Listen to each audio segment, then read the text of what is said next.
Hey Geometry, welcome to section 8.4, Trigonometry. This is a big one, a brand new kind of skill that we're going to develop in this section that's going to be very useful going forward in not just this class, but in pre-calc, calc, beyond. Make sure that you put some effort into trying to make sense of these trigonometric ratios.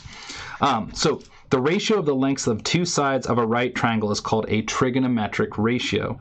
The three most common ratios are sine, cosine, and tangent, which are abbreviated by sine, cosine, tangent, sin, cos, and tan.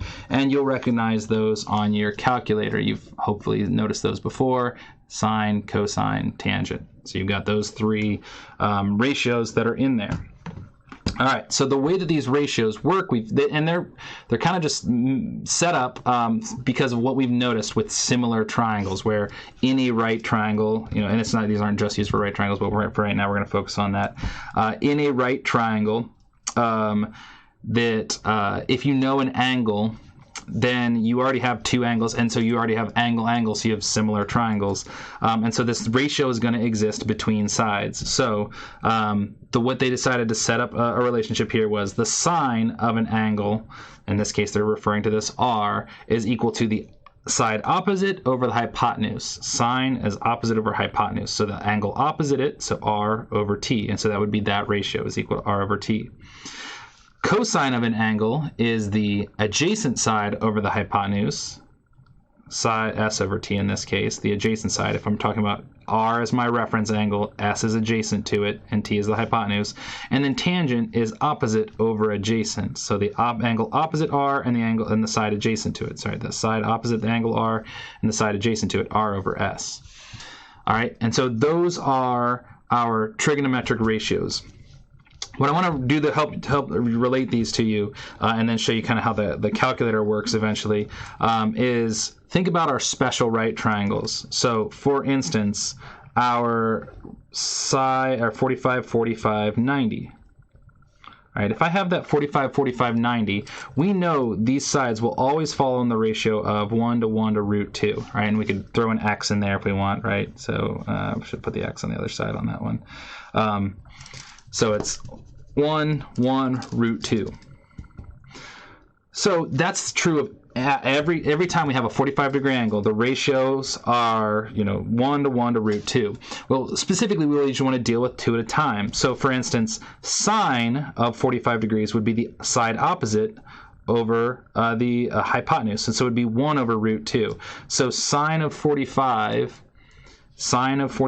is 1 over root 2. All right, let me type in sine of 45 in our calculator. We type in sine of 45. Basically, what somebody's done with this sine function is they've made it, this function gives us that ratio, 1 over root 2. Now, it's not going to look quite right because it's going to give me as the decimal. It does not give us that nice 1 over root 2 ratio. You eventually have to actually remember that 1 over root 2, which isn't simplified. But I can verify here that this is 1 over the square root of 2. And you get that exact same number. Cosine is adjacent over hypotenuse, and so cosine of 45 would be this 1 over root 2 again. So wait, it's going to be the exact same thing? Cosine of 45, oh, in your calculator, by the way, before we get too far, is the exact same thing. I forgot to mention, make sure you're in degree mode in your calculator. So let's cover that real quick. If you type in cosine of 45 and you get some nonsense, that's because your mode in your calculator is set to radians and not degrees. So make sure you bump that over to degrees instead of radians. So I just hit mode and then went down and select degrees. If you have it in radians, if you were doing this in radians and you're like, wait, my calculator's broken, it says sine 45 is this. That's measuring angles in a different way. We'll get to that later. Make sure you have it in degrees. We like to measure angles in degrees so far. So I'm going to change that back to mode, go into degrees. All right. And then just to verify one more thing, tangent. Tangent of 45 degrees, if I'm using this as my reference angle, tangent of 45 should be opposite over adjacent, the side opposite over the adjacent. And so 1 over 1, which is just 1. So if I type this in, tangent in my calculator is going to remember that ratio for a 45 4590 is 1 over 1, and it's going to say, yep, that's 1. And so that's the ratio of those two sides. All right, it's gonna match that. All right, same thing exists for a 30, 60, 90. So let me draw a 30, 60, 90, 30, 90, 60. And hopefully you recall from the last section that this is a 1 to 2 to root 3 ratio, right? You could call it 1x, 2x, and then root 3, 1, 2, root 3 ratio. So you can think about, what should I get if I type in sine of 30, for instance? Well, remember, sine is opposite over hypotenuse. The opposite side over the hypotenuse. So it's helping me remember, you're dealing with a 30-degree angle in a right triangle, the ratio of the opposite over the hypotenuse would be 1 over 2. And so 1/2. Does it do that? Sine of 30 degrees, there it is, 1/2. So it's remembering that ratio for me. I could do, so before actually I do that, let me show you another interesting thing. So that was sine, that was opposite over hypotenuse. But what if I was using 60 as my reference angle? Well, I could get that exact same ratio by doing adjacent over hypotenuse. There's a little bit of redundancy here because you could always go to the other angle and use the other one between sine and cosine. So there's some math there you could eventually get into to study this. But cosine of 60 would be adjacent over hypotenuse, which would be 1 over 2. So let's verify. Is cosine of 60 the same as sine of 30? It is. All right, it's showing that same ratio. If I use the sine, come back to 30 as my reference angle and do cosine, that's actually going to be square root of 3 over 2. So if I type in cosine of 30, that is going to be square root of 3 over 2. Doesn't look like it, but is it? Square root of 3. Oops, don't need that parentheses anymore. Divided by 2. Yeah, same thing. All right, square root of 3 over 2, and notice that that would be the same thing as sine. Sine is opposite over hypotenuse of 60. So I can go sine of 60. Opposite over hypotenuse is that same root 3 over 2 from that 60 opposite over hypotenuse. Last, we have tangent. And so if I do tangent, which is opposite over adjacent, so 30 is this 1 over root 3, that ratio. So tangent 30 should be 1 over root 3. It's a number. Let's see, 1 over square root of 3. Yep, it's the right number. And then I could go tangent of 60, which would be this, opposite over adjacent, which would be root 3 over 1. So tangent of 60 should be root 3 over 1. And so we have 1.73, root 3 over 1, square root of 3 over 1. I have that same ratio. So what these are, sine, cosine, and tangent, remember the ratios of not just these triangles, these special ones, but every single one in between. And we've defined them, so sine is always the opposite side over the hypotenuse, cosine is always the adjacent over the hypotenuse, and tangent is always opposite over adjacent.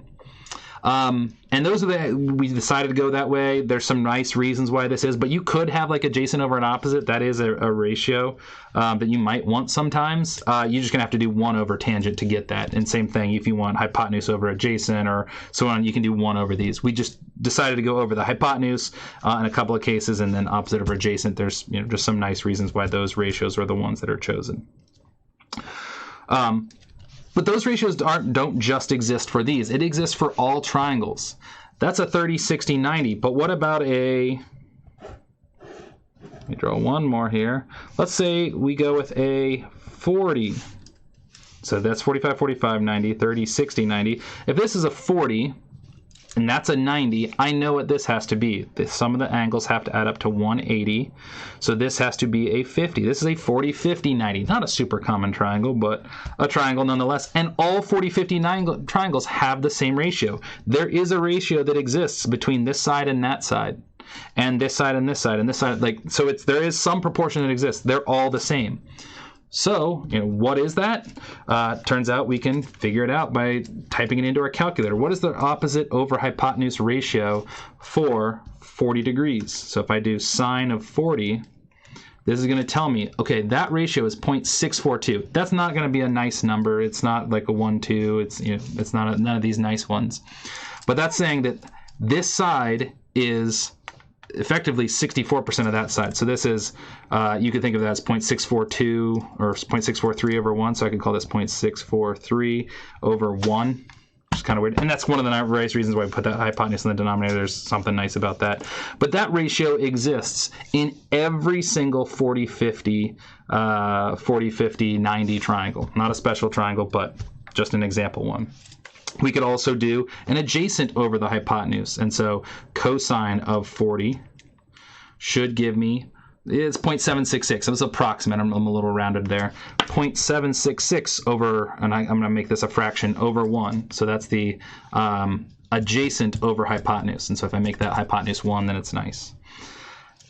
I should be able to do tangent and verify that these ratios work out. Tangent should be whatever this ratio is over that. So whatever 0.643 over 0.766 approximately with a little rounding error, I should get that when I type in tangent, about 0.839. And so I do tangent 40. It's close, right? Some rounding error.